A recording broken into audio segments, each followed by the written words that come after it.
Once upon a time, a group of nerdy voice actors shared their Dungeons & Dragons campaign online for all to see. Little did they know that they would spark a tabletop RPG renaissance, and go on to create their own tabletop RPG system, TV shows based on their campaigns, and now a video game. Hello crows and non-crows alike, my name is Joe Mack, otherwise known as Support Crow, and today we're kicking off Season 2 by going over what we know about Critical Role's mysterious video game. Given that my whole thing is about single-player create-a-character RPGs with choices and consequences and being a fan of Critical Role itself, I was one of many that caught the earliest whispers of a video game. At the time, it was just a rumor, nothing to really hold a candle to. Until late 2021, when it was revealed by Variety that a Critical Role agent by the name of Michael Cohen has been bouncing from publisher to publisher and studio to studio, looking for the right partners to create an actual game. Since then, there's been a lot of speculation and a lot of chatter. Any official news has been on the quiet side, which makes sense. No, these people are not Electronic Arts. I don't see these people rushing to get a game out for some easy money. They care about their IP, and much of the value of that IP comes from the care that they have put into it. Then, starting from the second half of last year to now, the conversation wheel on this topic has started spinning faster and faster and faster. Last year, a content creator by the name of Matthias Magnon interviewed a few members of Critical Role. Within that interview, Matthew Mercer had this to say. I mean, we've definitely talked about it. We're still, exploring opportunities in that regard as gamers ourselves. The challenge, of course, for anybody in a fantasy, setting is the large shadow that is cast by Baldur's Gate. But also, wanting to make sure that if we do that, we go into a partnership with the right developers and a right type of game design that doesn't just try and follow in the footsteps of games like that have already done such an incredible job to where, it offers the comparison. Lean into our strengths and find something that feels both honest to us and what makes Exandria and our stories unique and makes it feel unique in the spectrum of a very, very large video game market. So we're exploring those options. I'd love to. Matthias is a cool person, by the way, and you can check out the rest of that interview down in the description. So at that point, the team appears to still be looking for a partner. Well, on December 1st, in a Rolling Stone interview with the whole squad, Travis Willingham, the CEO of Critical Role, makes the claim that their journey is quickly coming to an end. That quote, "We're starting to come to the end of a long road we've been undertaking for the last couple of years." Then, in March of this year, Travis made the claim that an announcement could happen at any day. It sounds like the team has found their partner, and they have. Ad Hoc Studio, an indie game studio and the developers of the soon-to-be-released Dispatch, a superhero workplace comedy. Greatly looking forward to that game, by the way. With the partner found, the Critical Role team seems to now be having the wonderful conversation about scope and budget and all that fun jazz. So it may be a minute before we get a nailed down description of what the game actually is, but that hasn't stopped people from having some theories, myself included. So what could this game actually be? Well, naturally, I have a few ideas. Whatever this game is, we do know it's going to involve Exandria. That has been confirmed. So we have a setting.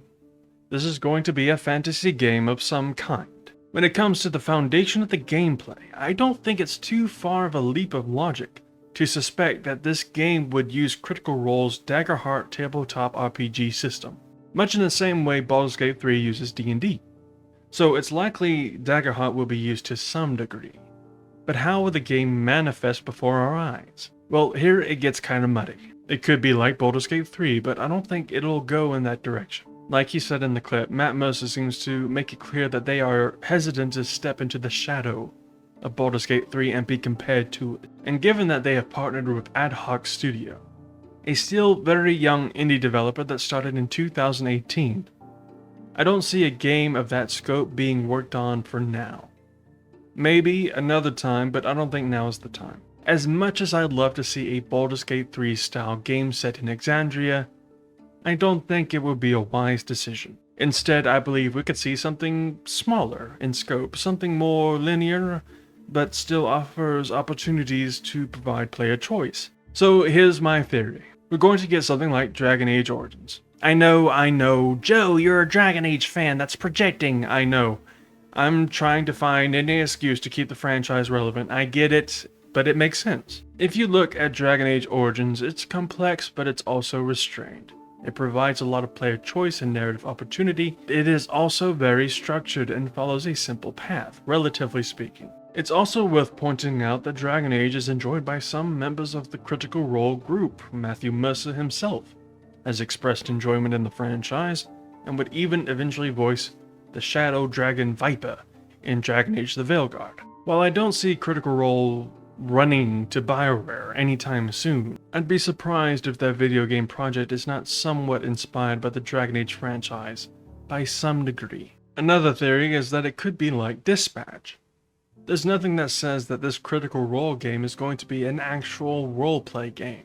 So it could be a narrative-driven choice and consequence game like Dispatch with the same look and feel as the Vox Machina show on Amazon. Or it could be anything else, Diner Dash in Exandria, but instead of a diner it's a tavern and you have to keep Grog fed and drunk and happy or he'll rage out and destroy the place. Who knows? Beyond all of that, there's not much to glean or speculate on, except for one last theory of mine. So a month ago, we had the Critical Role Campaign 4 announcement. With it, Matt Mercer, who has served as Dungeon Master for the past 3 campaigns, passed the mantle over to Brennan Lee Mulligan, and has stated that he will be a player this time around. Now, Mercer has been DMing for 10 years. It's perfectly reasonable for someone else to take the reins and give this glorious, fantastic person a much-needed break. Trust me, I've been DMing a long time. I understand. That said, I don't trust anything at face value. It's a personal flaw. I'm working on it anyway. Point being, it's interesting that Matt Mercer is stepping down as Dungeon Master just as the team has partnered up with a game studio and could be launching the actual development of a Critical Role video game very soon, assuming they haven't already. It's a very interesting coincidence. The creative process for any video game is a full-time job. Everything from the narrative to the artistic design is very extensive and extremely important, because the sooner you get everything down at the beginning and make sure that everyone is on the same page, the much easier the entire process is. I'm not saying that as a game designer, I'm still a student, but from what I'm learning from other people, that's a very important moment. That's a very important part of the production process, or whatever part it's called, the concept or whatever. I'm still learning anyway. Matthew Mercer does not strike me as the kind of person that would leave that primarily in other people's hands. It's a video game set in the world he created and built more on in collaboration with others over the past 10 plus years. On top of that, a bad Critical Role video game would really hurt the brand. So I wouldn't be surprised if he decided to be a player for Campaign 4, to have the additional time to focus more on the video game. I hope you enjoyed the video and thank you for watching. Let me know down in the comments what kind of game you'd like to see from Critical Role. And even though there are whispers and handshakes and secret deals made in Thieves' Cant, there's not much more beyond that when it comes to the Critical Role video game.